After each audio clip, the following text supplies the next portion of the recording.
following episode was recorded on Saturday, September 6th, 2025. Stephen Colbert, when he was doing the Colbert Report, something about race would come up, and he'd have this line. This is a typical line. He would say, "I don't see color. People tell me I'm white, and I believe them because of my Barry Manilow collection." The other one that I like is Tina Fey. This is 10 years ago now, Golden Globes, and one of the Best Picture nominees is Selma. She says, "In the 1960s, thousands of black people from all over America came together with one common goal, to form Sly and the Family Stone." And then she says, "But the movie Selma is about the American Civil Rights Movement that totally worked, and now everything's fine."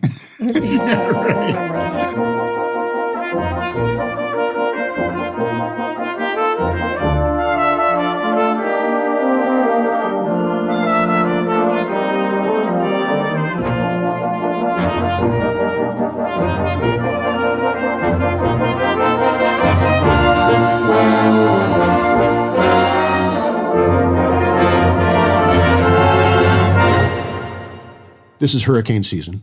We're always looking at the Atlantic. It took me to a documentary about Katrina. In that, CNN was showing how reporting on this was happening. And they show a photo. And the photo is a black man carrying food away from a convenience store, which was shown as an example of the looting that's going on in New Orleans and how bad it is and how the military has to go in and solve the problem.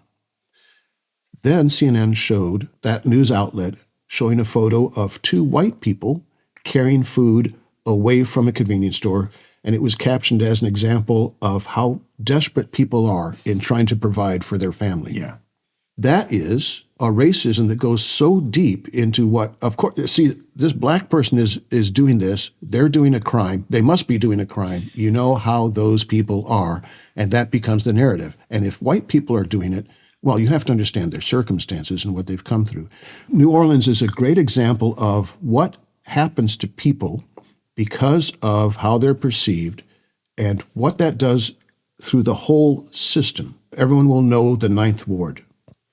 The Ninth Ward, because of things called redlining, the Ninth Ward is where black people could find affordable housing. In fact, while the Ninth Ward was flooding, reporters were out in front of Café du Monde and Jackson Square talking about how New Orleans dodged a bullet here.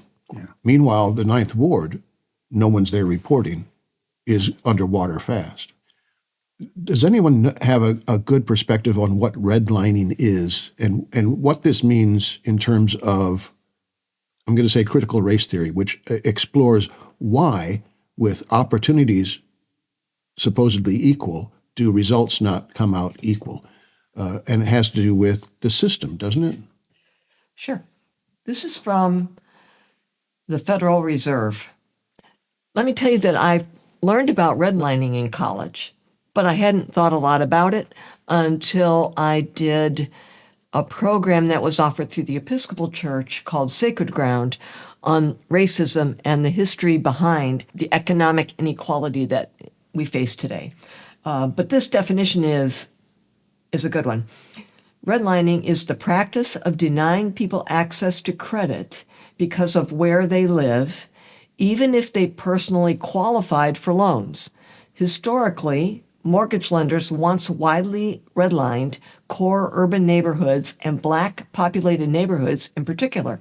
It was part of the lending practices of the United States until the 1968 Fair Housing Act outlawed redlining, though in practice it still existed.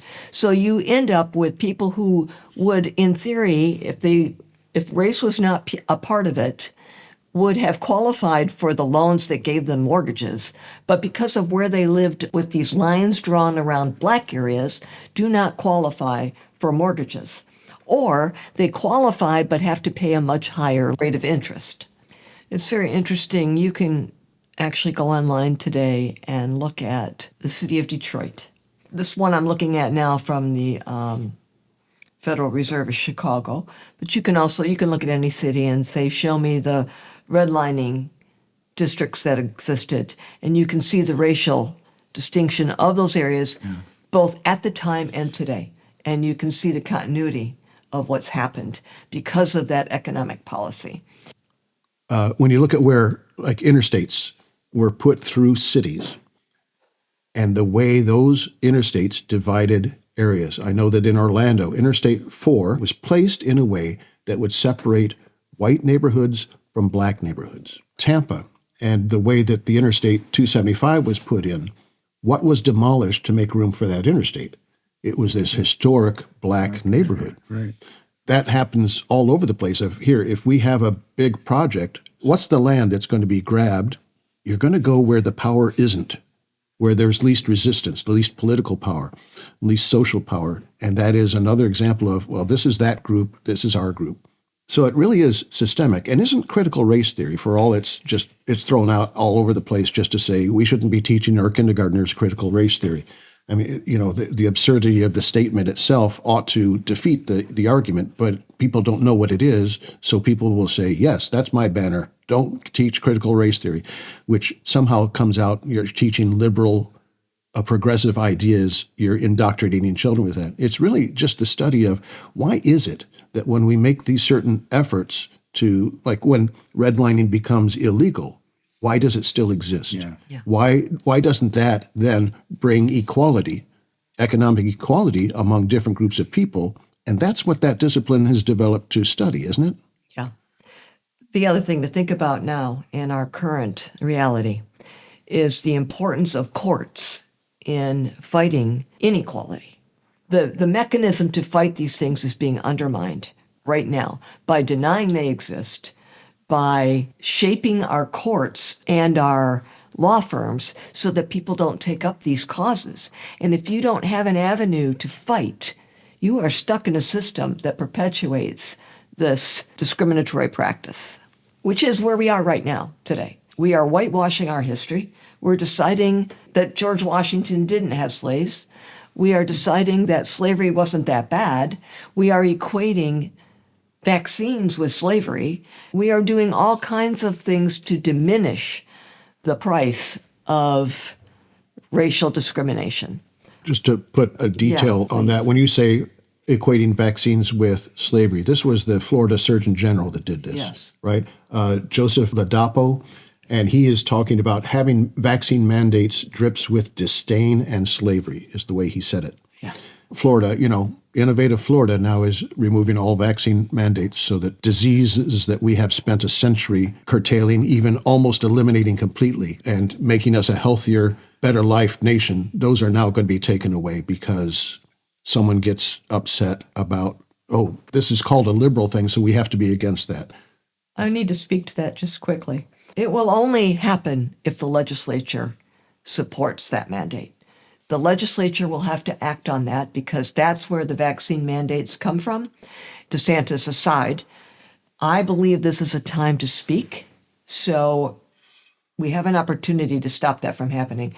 Now you have the vulnerable in society who cannot get vaccinated because they either have some type of disease or their sensitivity to vaccination. It's the whole herd mentality where you get vaccinated to protect those who aren't able to be protected against these diseases and things. So they're even more vulnerable now. That is hugely important. Yeah. Because to the person who says, well, you can still get vaccinated. Right. Yeah, but you've just removed the immunity of the whole group of people, especially for those who have autoimmune disorders and can't get a vaccination. You are exposing them now to being they're more susceptible. Not to mention, sorry about Florida, but you already have exemptions to the vaccine that you can apply for. Yeah. So you don't need to eliminate it for everybody in order for your child, if they have a reason to be exempted, to not be vaccinated.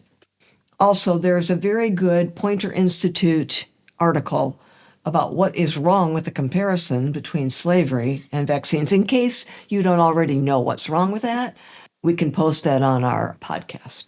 I had several moments this week when I wanted to say, I don't care if you're going to be stupid about vaccines or about any of these health issues, then I don't know what to do with you. I want to go on, though, to the fact that I think The things that changes people's minds are relationships and education. And that's the journey that I've been on, is to have relationships from which I learn and to educate myself about topics. And that's part of what my making my way for myself, and I would say for Rob or for all of us at this table, we want to seek truth, as Francis Collins discusses, seek credibility, and learn about the experiences of others, which is what heals prejudice. Yeah. That's good. Go ahead. I want to second what Jan said, because as what you said, people who change their minds or their attitudes are people who end up having relationships with someone they may have perceived as different from them. Because I mean, I've watched the documentaries of former Klansmen or Klan leaders who completely turn around, and it has to do with the relationships they develop with people, and they realize how wrong they were. I mean, it really does come down to that. We're not going to change minds talking about science or how we all come from the same place, because that just isn't the way humans work. I don't think. We all had good examples at home, too. Yeah, Our parents instilled in us this sense that there's people are valuable. Yeah, all people are valuable. And whatever differences there are aren't important when it comes right down to it. That probably made us more open to relationships because of that education and modeling that we had in our homes. Well, that's where you see we're all one humanity. When you get to know the person, you're like, oh, we're not different. One of the best experiences I had as an adult was working in the library, and at lunch, people came to lunch that are my friends. Sabrina, Evie, Adley, Sharika, Alan, all these people are Black. And a lot of times I got to just sit back, especially if I'm the only white person in the room, and listen, because I was probably a safe person. And so from the standpoint of talking about race and how it impacted them, I learned a lot by just listening and asking questions about how their experience was different from mine. From a traffic stop to the conversation you have to have with your children about being aware of race and how it could negatively impact you. So I got this up close and personal education about my privilege versus their experience. The same thing happened with my roommate in college. With rooming with Bev, somebody who came from a totally different cultural background than myself, we would have the best conversations in the world. And I learned so much from her personal experience with prejudice that I wouldn't have known had I not had those conversations. I could read it in a book, and I do, and I did. But actually talking to people, that's a different encounter. It's easy to be prejudiced, racist from a distance. You put a face to that person, that individual, it makes a huge difference. Yeah. One-on-one. Hopefully. I think it's very difficult for anybody to get in a situation where they see the person up close and get to know them. If they'll spend that much time, that doesn't change things. I think you're right, and I think the only chance racism has to survive personal encounters is what's called confirmation bias. Oh, yeah, but you're not really that. Yeah. Right, You know, exactly. You're a friend of mine. I know you. You're not like those. Yeah. You're not like the others. Right. And so they're able to maintain their stereotype by talking about they're the exception. I'm going to have Rob just talk a little bit about what is the Equal Justice Initiative and why this was important to us. Bryan Stevenson is a lawyer. He has been instrumental, especially in the South, representing death row inmates who have been incarcerated wrongly. It is a whole documentary about him. It's a movie about him, as a matter of fact, I think. He started this Equal Justice Initiative, which I think is headquartered in Montgomery. He has sponsored these 3 sites in Montgomery, Alabama. They call them the legacy sites. There's a Freedom Monument Sculpture Park. There's a National Memorial for Peace and Justice. And then there's what they call the Legacy museum. And we've heard about them, and we were really interested. I scheduled a couple of days in Montgomery so that we could go. I mean, it costs nothing. It costs $10 a piece for us to do all three of these things. The first part of it that we went to was the National Memorial for Peace and Justice. And this is a memorial to the people who have been lynched in the United States. All of the people who are represented in this memorial are verifiable as to their name, where they were lynched, and the date. It's a structure where there are these hanging pillars that represent those who have been lynched.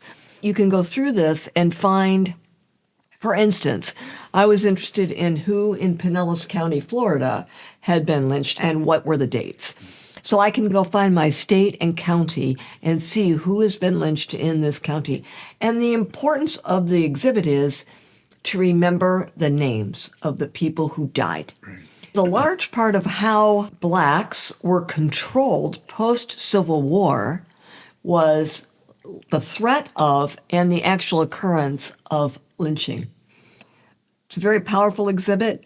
It's a lot like going to the Holocaust Museum. It is painful. It is. To acknowledge our history.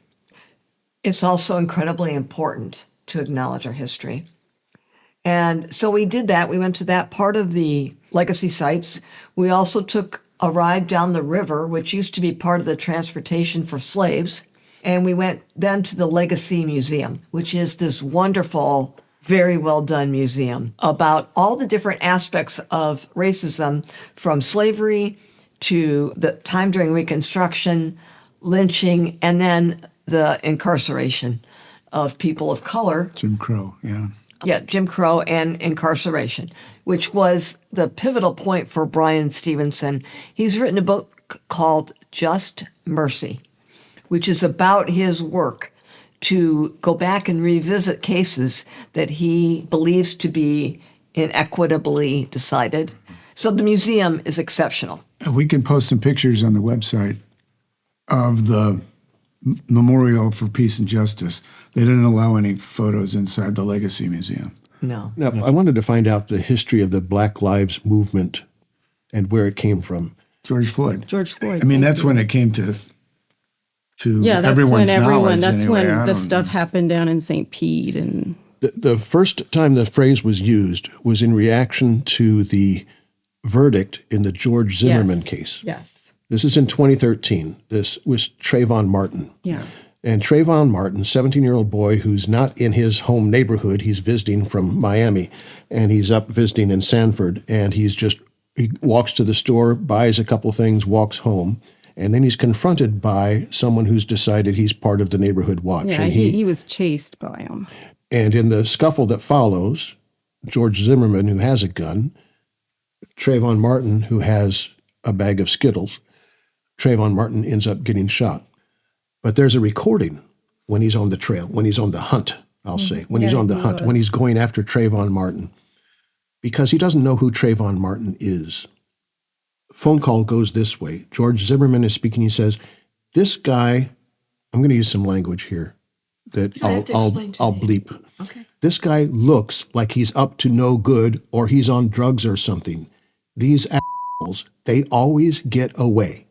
Police dispatcher says, are you following him? And he says, yeah. And then the police dispatcher says, okay, we don't need you to do that. Yeah.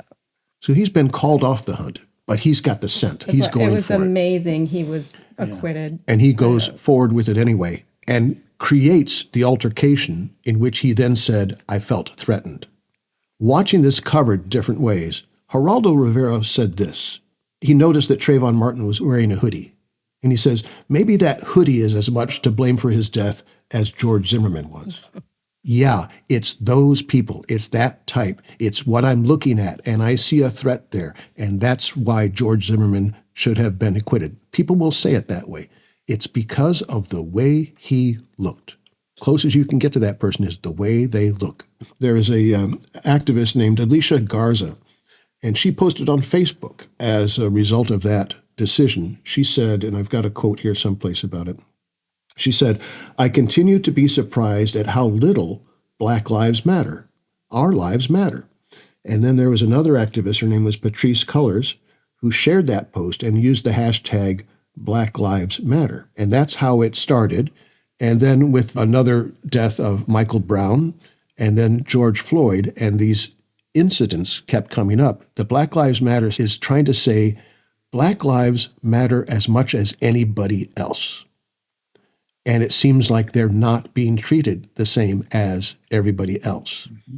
And the immediate pushback to that was, What do you mean Black lives matter? You want some special status? No, all lives matter. Yeah. That's racist if you try to say something like Black lives matter. That's the way it's twisted around. Somebody said to me, all lives matter. And I said, exactly. That's why Black lives matter. Because all lives matter. Mm-hmm. That's why Black lives matter. No, they didn't. No, get I didn't think so. No. Right over the top. That's what I figured. I want to say something about the pushback to, if we say this, then we're going to lose people. Or if we say this, then people are going to say this. When I say I don't care, I don't care. I mean, I don't care. Because I'm making my way. People can join us on this journey or not. I hope we say something that's engaging. I think we probably do. But people who would turn the dial off because I happen to say I actually take the Bible seriously and believe in evolution, if you can't hold those two ideas together in your head, or at least have a question for me about how I do, if you've already rejected me because of that, I'm a pretty tolerant person. I can engage most people on most ideas. But when you reject me because I have an idea that's different from yours and you're not going to listen to me anymore, I'm letting that go. Shake the dust off your sandals and go to the next village. I can't win. In the sense, and by win, I'm not talking about a competition. I'm talking about I cannot make you listen to me. I can try. I can find common ground. But when you shut the door on me... That's your problem. Go! Yes. And we will engage people who are of interest, who are interested in what we bring to the table. Right. And I bring to the table a seriousness about Scripture and not a literal interpretation of the Bible, because that does not make sense to me. I think it's about being authentic. And if we are our authentic selves and it rubs people the wrong way, well, so be it. Who cares? I can't care because I can't affect it. I mean, I can couch my beliefs in whatever kind of nice language. I've done this in my life. I've found the way to talk about things where I'm using language that the other person would accept. Yes. Beyond that, I'm not going to change what I believe, and I want to be able to say what I believe. So, I don't know beyond what we've said. Inform yourself, speak to people, have relationships, advocate for somebody besides yourself. Selma. In the 1960s, thousands of black people from all over America came together with one common goal: to form Sly and the Family Stone. But the movie Selma is about the American civil rights movement that totally worked, and now everything's fine.